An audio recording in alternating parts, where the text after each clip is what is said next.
Hello there and welcome to Laurence Plays Factorio Space Age, and you join me out on Aquilo, which is a silly place. It's this sort of frozen planet where the entire planet is made up this lake of liquid methane. You can see it's an absolutely enormous lake, and then there's occasional icebergs floating on it, and you have to sort of build on the icebergs. Now, fortunately, you can make them a little bit bigger. We can make icefill, which is basically landfill but icy. So I can put a bit of that in over here like this if I want to. And the bots will come out and they'll build, because I've got some of this being made. But then that's a good start. But then you can't actually build on this stuff. This is just ice, and apparently you're not allowed to build on that. So you then have to put down additional concrete as well, and the bots again will fly out and place that for you as well. And so this is a kind of a multi-step process, and it's not actually that difficult. To be fair, if I do a fourth place like this, then the bots will come out. They'll place the ice fill first, then they'll place the concrete, then they'll place the building. But to add insult to further insults, this chemical plant that I've just placed here, as you can see, it's got a snowflake symbol on it, and it looks rather chilly. And that's because all of the buildings you make on Aquilo need to be kept warm. If you don't have heat going out to them, then they'll freeze and they'll stop working. And that's why I've got all these heat pipes going around all over the factory. And these are currently at about 600 degrees C, so they're quite capable of heating up the area around them a little bit. And if we look down here, you can see here's some concrete that is being kept warm by this heat pipe. Then you get a little bit further away, and it's covered in snow and frost and stuff here. So this is the same sort of concrete, but it's completely frozen, and so so anything that was built here wouldn't work. So if I wanted to make this over here work, for example, I could then extend my heat pipe over like this towards the building. The bots come out, they'll place all of that, and then when the last piece is placed, the heat will make its way out there. You see it's melted all the snow here, and now this building is warmed up enough that it'll work. So a heat pipe will push heat out both straight and diagonally to everything next to it. So over here, for example, this piece of belt is being kept warm by this heat pipe, but that is close enough. But another piece of belt here wouldn't be. So if I put that one in, that one is frozen and won't work, but this one is fine. So that gives you an idea of the distances you can play with. And this means that you have to be fairly careful and clever about putting down enough heat pipes to keep everything running. And so that's what I've managed to do. There are various places where it's tricky. So down here, coming out of my landing pad, for example, I've got belt, heat pipe, belt, heat pipe, belt, heat pipe, because you can't get a third one in, because then you wouldn't be able to get the heat all the way over to it. In other places, up where I'm making the science up here, I'm quite pleased with this design. That yes, this looks like a mess of heat pipes, but I've managed to come up with a reasonably sensible, tileable design that gets a pipe in, an inserter in, and then another inserter in. So I've got two inserters feeding in and a pipe bringing in a liquid over here, and then another, one of those inserters is taking out, but you get the idea. And then another pipe on the other side bringing the fluid in. So I've managed to get a decent number of connections in round here, despite the need to keep everything warm. And so this has worked quite well. I'm fairly pleased with it, but it is a little bit of a mess of heat pipes squeezing their way all the way through.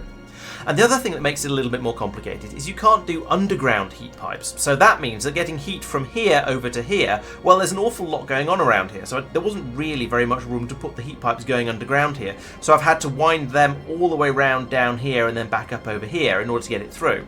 And you end up with a lot of underground belts, underground pipes and things, because those can go underground. But you end up with a lot of time. You're having to make the heat pipes dodge the belts and the undergrounds and the pipes and so on, which is complicated, and it's actually quite a challenge. And there've been various places where I've really struggled with it. For example, along here I'm making the quantum circuits, and then here I'm trying to make railgun turrets. But it's difficult to get all the belts and pipes and things in places where I need them because of the need for heat. For example, I couldn't put in an underground pipe here to take this fluid out. I had to bring it all the way around down the bottom here, because if I did take that one out and then put an underground pipe in there to take that, you see this immediately freezes, and I can't get another heat pipe in at the top because this inserter's in the way, and I can't go underneath it because you can't have underground heat pipes. And so any system like this is always limited to only being able to have two things on the side of it like that. Unless you have a bigger gap, unless it left a bigger gap here, and then managed to squeeze the heat pipes in up the middle, which would be possible. I could have set up a system something like. I could have set up a system like this and left a gap up the middle between, so I could run a heat pipe up through here to keep the pipes warm, and then up to here, and then round this way to keep the inserters warm. But then I'd only be able to use a slow inserter there. It takes up a bit more space. Underground pipes use up more heat than above ground pipes. It's a bit more spread out. But there are always options. There are always ways to solve these problems, and that's what makes it interesting. And it is quite a fun challenge. but it's also quite a big headache and makes you have to think quite a lot harder about a lot of your designs than you do on other less silly planets. And so, to keep Aquilo happy and running, one of the things you have to do is produce large amounts of heat. And that requires, well, you can do it with nuclear reactors, as I've got down here. This is actually an emergency system. So we've got a combinator here that's watching the temperature inside the reactor to see if it's, as long as it's over 550, and monitoring the amount of fuel in it. And if it ever gets below 550 and there's no fuel, then we'll chuck another fuel cell in, and that will warm it back up again. But most of the time, the rest of the system is capable of keeping the factory up to temperature, and the rest of the system, in this case, is these systems of heating towers over here, which burn, well, in this case, solid fuel, and for the ones over here, they're burning rocket fuel, and that allows you to generate significant amounts of heat. So the solid fuel can be generated from ammonia and from crude oil, and ammonia is pulled out of the oceans over here, the big ammonia oceans, by an offshore pump. So we've got pipes full of ammonia. Oh, sorry, no, we haven't. We've got pipes full of ammoniacal solution, which we then have to turn into ammonia and ice along here, and then we can feed the ammonia down here, and there's oil patches over here as well we're digging up oil from, and then we can turn that into solid fuel that can then be burned in the heating towers to keep the factory warm. And again, I've put controls on here saying if the temperature gets below 750, chuck more fuel in, and that's working really quite nicely. The system is keeping up. And now originally, when I first landed here, I set up this, I did the maths, and I worked out that making the rocket fuel would actually require more resources than just making the solid fuel and burning that. However, since then, I've done a certain amount of research, and I've got some more bonuses for rocket fuel production. Down here, I've got plus 70% bonus on rocket fuel production. And so that means these systems are now actually less efficient at producing the heat. I'm much better off turning it into rocket fuel, which is what's going on over here. We're making a load of rocket fuel. That's being passed down to here, making more rocket fuel over here, and that's being passed down to run these heating towers. And at some point, maybe I'll turn these ones over here off. But at the moment, the factory is ticking over quite nicely and is absolutely fine. Over here, though, that does bring up one of the problems with anything that has byproducts. So here we're producing two products here. We're making ice, which we need for making the ice fill. So that goes into a machine like this one. You add some ammonia to it, and you can turn it into the ice platform, which is the landfill thing you saw me using earlier. Or you can sometimes you might want to melt it in order to turn it into water, in order to create steam from the same heat, in order to make you the electricity you need to keep the factory running. So we need to have the ice, but we also need to not have too much ice. So in order to deal with that, I've got a couple of recyclers up here and a priority splitter. So it's a fairly straightforward, simple system for dealing with it, but it is another thing that I need to throw away if I get too much of it.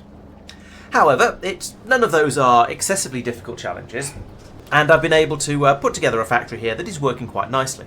Now, one of the interesting things about Aquilo, though, is it's a bit less self-sufficient than most other planets are. So, other planets you go to, you can create all the basic ingredients. You can actually start from scratch. You could, in theory, start from scratch on any of the planets except Aquilo, and then build up your first rocket and escape from it, because you've got a supply of iron and copper, whether that comes from weird bacteria or whether you dig it out of the ground or whether you make it from lava. There are ways to do these things. But on Aquilo, you're reliant on imports for all these things. So I'm bringing in things like, well, holmium, okay, concrete and blue circuits and low density structures are all being brought in from other planets to be used over here for various purposes. And I can't make additional inserters, I can't make additional assembly machines or chemical plants or any of that sort of stuff, because we don't have any of those resources on this planet. We have to rely on bringing all of those things in, and it's much cheaper to ship in a chemical plant than it is to ship in the ingredients to make one. So I've been doing it like that. And so, why have I come out to this warmth-forsaken planet? Well, that's because over here we've got the ammonia, which is basically there to keep the place powered and warm and stuff. But more interestingly, we've got a supply of what is this stuff called? I've forgotten. Oh yeah, fluorine coming from up here, and then down here we've got a quantity of lithium brine coming out, and those can be processed. So over here we can deal with the lithium brine up here. We mix it with ammonia, and it comes out as what's this, lithium pebbles. It's just lithium. And holmium as well. We need to bring holmium in for this. You can't. So this planet's main resource you can't actually make without bringing in one of the specialist resources from another planet. So lovely. That's another reason though that this planet is so reliant on other places. And then we can cook that down into the lithium frisbees that can then be passed off down here. And those can then be brought over and into the machines over here where we're making various other things. The fluorine we bring in, and that gets turned into fluoroketones somewhere. Where does that happen? Oh yes, up here. Yes, we're bringing in fluorine and ammonia, and also solid fuel and lithium, and that makes fluoroketone, which is basically the thermofluid from space exploration. It's something we can pump into machines like this that will we can cool it down in machines like this one, then pump it into some of our other cryogenic plants. That'll keep them cool while they're running, and then it comes back out again as warm fluoroketone, or hot fluoroketone, that comes into here. So that's at 180 degrees. We can then pass it back into here. It chills it down to a nice balmy 150, but then again, you can run it through these machines to chill them. Now, it is worth noticing that when you make the cryogenic science packs, it is a lossy process, so you do actually get through some of the fluoroketone. You don't get quite as much of it returned as I'm sort of used to from other mod packs I might have played. But still, you can as long as you've got a ready supply of the fluorine available and the ammonia, which we've got plenty of, then you can keep yourself in the coolant and everything keeps running. And that is producing the cryogenic science packs, which can then be fed into a rocket silo and taken away back over to Norvis, where we can then do important researches with them. So that's all relatively straightforward. Making the science packs themselves isn't too bad once you've got all the resources together. It's not too complicated. I say that. It needs you to make the lithium frisbees. Those come in, and it needs you to make the fluoroketone. So I guess actually you have to go through and do all the processes with the raw ingredients. But then once you've done that, it's just chuck those in, and out the other side and a little bit of ice as well. But we've got plenty of that. And then out the other side you get the science packs. So it's actually not too bad. The building up the infrastructure to make the planet work was significantly harder than making the science packs. It's a little bit like over on Vulcanus, where once you've got your tungsten working and your lava processing, well, it's lava being turned into molten copper, then it's just feed those three things into a machine and it comes out the other side. They're very, very simple once you've got the basic processing on that planet set up. It's not like, say, the yellow science pack, where yes, it only takes the fairly normal Norvian ingredients of steel and copper and plastic and more, and then iron and probably some batteries, and there's relatively basic stuff, but then you need to do enormous amounts of processing to turn it into blue circuits and robot frames and low density structures to make your yellow science. No, the orange science and the cryo science aren't as complicated, because they take only a few ingredients. They don't have to be processed all that much, except that you have to build up the infrastructure to make those planets work for you, and that's the difficult bit, and that's where the challenge comes from. Especially as I fairly quickly ran out of lithium brine from this patch. It's there's 1.3 million left in it, but it wasn't coming out anything like as quickly as I needed. So I ended up having to set up a train system, which meant I needed the aerial railway lines, which I think this might be the first place I absolutely had to use them. Fulgora was the first place, of course. So over here, I've then got another little outpost over here. But because I was going to need heat down here as well, yeah, the train's being a bit silly. I haven't been able to get my head around doing something a bit more sensible with it. But because I needed to get heat down here as well, that meant I didn't want to just run an enormously long piece of water fill all the way down here and with a heat pipe on it, because that'd be crazily long and there'd be an enormous amount of heat loss down the length of it, I suspect. So over here, I need to also be bringing in ice and solid fuel to burn the solid fuel in the heating towers here, and to melt the ice to make water in order to generate electricity and warmth over here to keep this sub factory, or specifically to keep all the pump jacks defrosted so that they'll carry on working. And that's why the train's running backwards and forwards endlessly. I should probably put in a radar-based communication system between the two stations. But essentially, it's coming over here to see to make sure that this area doesn't need more solid fuel or more ice, and then it runs back over to the main factory again to make sure that doesn't need any lithium brine. And it is just endlessly shuttling backwards and forwards, which is a bit of a waste of solid fuel because that's what the train's powered by. But you know what? Never mind. It is not a particularly expensive resource. I think I'm kind of okay with that. It's not ideal. I'd sort of like to fix it, but I mostly don't care very much. And so yes, that's the science packs being produced on Aquilo. That's working quite nicely. There are a few other things that this planet does, though, and as I say, there's the fluoroketone, the coolant stuff, and that's required to make these quantum circuits over here, and also to make the railguns for my spaceships. And those are both, well, I haven't really used the quantum circuits very much apart from for the railguns, but I'm pretty sure I'm going to need them for things in the future. So I've got a supply of those being built. They're going over to a rocket over here. That's lovely. That works. That should work fine. And then additionally, I needed the railguns for my spaceships to go a bit further where the rocks get bigger and scarier, and we'll touch on that a bit more in a future video.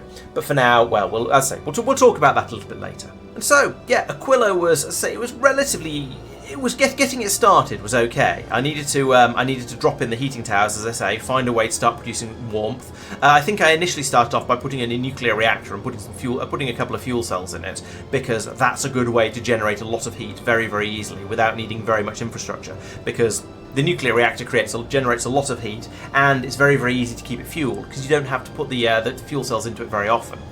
But whilst that was keeping it going for the start, I wanted to make the planet self-sufficient as quickly as I could. Then I need to put in the offshore pump over here to put up the ammoniacal solution, get that turned into ice and ammonia, and get the self-centered system running nicely. And this is probably my most spaghetti area, because this was sort of where I started, and it's sort of expanded out a bit, and then I've tried to do more and more things with it. And I think I've ended up extending upwards a couple of times over here because I needed more and more ammonia processing, because I needed more and more ammonia for all the rest of the planet. Now, as you can see, we've got plenty of it at the moment, but it has needed some expansion. And this has been these pulverizers here have been moved up a couple of times as well, and probably this pipe's probably been rerouted. So, and I've also expanded out the science production up here, because that initially wasn't quick enough, but now it seems to be absolutely fine, and it's running pretty well. There's been a bit more expansion. One of the things I've discovered I've needed quite a lot of is heat, and so that's why we've got an extended heat production area over here with the rocket fuel production and some more heating towers, although I've run out of those. And then trying to squeeze in the quantum processor production down here was interesting. I think some sort of level of redesign is going to be required down here, at least rethinking this sort of area. But I'm not quite sure how best to do it. Possibly by doing something like this that I sketched in earlier. And this gives me a little bit more space to play with, a little bit more room to allow my buildings to fit together a bit more space around them. It's going to be a bit tricky to get the required production speed of all the things I'm going to need along here, especially as one of the things I want to look into at some point is going to be fusion power, which is going to require a load of quantum processors to make it. So we're going to need to make those on this planet for the quantum processors, and they have to be made on this planet. Fusion generators, again, lots of quantum processors, tungsten plate superconductors. All these things I have here, but getting them all into the right places is going to be difficult, and I think I need a lot more machines to be making the quantum processors, because it's a 30-second craft. Okay, sure, these machines have a crafting speed of 2, but it's still a 15-second craft. I could put speed modules in them, I could but I'd probably be better off putting productivity modules in them. But then we're going to be using a lot more power, so I'm going to need more power generation over here, which means I'm going to need more heat, and it's just, this thing is going to spiral a bit out of control. But at the moment, I've got the bits and pieces I need coming in over here, but I think further expansion is going to be required. The other thing I'm going to need is more rocket silos, because I've got one for the science, which is working wonderfully. This is perfect. I've got another one down here that, in theory, that's doing the quantum processors, allowing them to be launched off. Because I was thinking those are going to be the main thing that's going to be exported from this planet, so I want a rocket silo for those. That's fine, it does work, but I've got it in automatic mode at the moment because it's been shipping out railgun turrets instead. And so I think I'm going to need another rocket silo somewhere here, but that means I need to get the rocket fuel to it and the blue circuits and low density structures, and I'm not quite sure how to do that. I do have additional rocket fuel over here, so that's a possibility. Maybe the answer is going to be to bring the low density structures and blue circuits over this way, and then have some belts flowing out this way with my rocket silos over here, bring the science over, bring the quantum processors over, and see how we go from there. That seems like a possibility. We'll have to have a bit of a think about it though, because at the moment this planet is like all my other planets were when I first went out and built up the systems on them.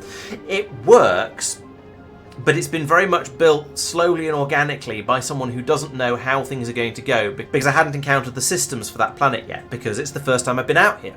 So I've got a system built up that does kind of work. Some areas are neater than others. Where they've been expanded or moved, they're not too bad. Like down here, there's lithium production. Not too bad. I've got a tileable pattern going across here that has a number of furnaces, a number of lithium production machines. It's kind of okay. Up here with the science, same sort of thing. If I needed more science, I could take a copy of all of that and shove it in up here, and there'd be a little bit of tidying up needed, but it would basically work. Not too bad. This system down here is horrible and needs a redesign, a rethink, and a rebuilding, and probably, ideally, I would like to move things like railgun turret production and fusion plant production off the same bus system that's producing the circuits, because I think the circuits are going to be needed in large numbers, especially for producing these things. And so having them sort of adjacent and squashed together like this it's not really a good way to do it, I don't think. Some further improvement is going to be required. But with everything, everything is spaghetti on this planet because of the need to have heat pipes everywhere, and the spaghetti is just that bit harder than I'm used to. So it's a challenge. But then a challenge is why I play Factorio. So I don't want you to see this as me complaining, merely as me saying, oh, this is quite hard and is making my brain melt. But then that's the fun of it. So I shall be working on this and trying to expand. So with this, we have spaceships like the Icebreaker, and this is the one I talked about in the last video in this series, where I went through my current designs of spaceships, and I've produced another design since this one, which I'll talk about in a future video. But this is one that flies back and forth to Aquilo with lots and lots of supplies for it, and more importantly, brings the cryogenic science packs back to Norvis. Those can then be dropped down into the cargo landing pad, where, like all of the other ones, they get fed out onto belts, bring them down here, down to the science area, where I've got a sushi system which I've rebuilt to the more traditional style of sushi than the one that I might have talked about earlier. I don't remember, but this is working very, very nicely. We've got a steady stream of all the science packs going around, except for the agricultural one, which seems to be a little bit low. Although right now we seem to just about have enough. Oh no, we're short of white science now, of all things, so here comes some of it, but we seem to be a bit limited on that one. But we're feeding all that round, and we're doing the science. We've nearly finished Stronger Explosives 13. It's working quite well. And down here, yes, I've got a fairly large science area that is producing the science as it's required. But that's taken me away from what I was meaning to talk about today, which is basically Aquilo. And I think that's covered everything we've got here. So I've got the science being produced, we've got the ammonia, various ammonia loops going on, we've got the coolants, we've got the quantum processors, we've got the lithium processing, got a train running backwards and forwards endlessly. Yeah, I'd say this is a pretty good summary of how things are going. And I think next time, in the next stream, I'm going to be thinking about rebuilding this area here, or at least moving. I think maybe not rebuilding it. The circuit production is probably okay. I could extend this out further out into the ocean over here, and that's going to be all right. The tricky part is going to be then bringing it off to build up the rail guns and the fusion power plants and anything else that requires the quantum processors. Which actually, there's not that much stuff. I may want to make myself a portable fusion reactor at some point. I want to be able to build the railgun turrets a bit quicker because it took me forever to build my last spaceship. The railgun, handheld railgun, I don't care about too much. I've got one of those now. The Promethium science packs, that's going to be interesting. We shall have to see how that goes. I don't know. I'm not quite sure how I'm going to work with these yet, but we'll find a way. And then the fusion plants we'll build here and send them up to spaceships as and when they're required. So that's going to be for the next stream or two, I think. Thank you very much for watching the video. I shall carry on with this and talk a little bit more about some of the upgrades I've been doing on my various planets around the solar system in the next video, and then we'll look a little bit further afield for the one after that, and then beyond that, who knows? We'll have to see how things go. So, thank you very much for watching. Don't forget to subscribe to the channel so you don't miss out on all the other stuff. There's going to be tutorial videos coming out as well. There's always stuff happening on the channel, so make sure you don't miss any of it. And I'll see you in the future videos. Bye bye.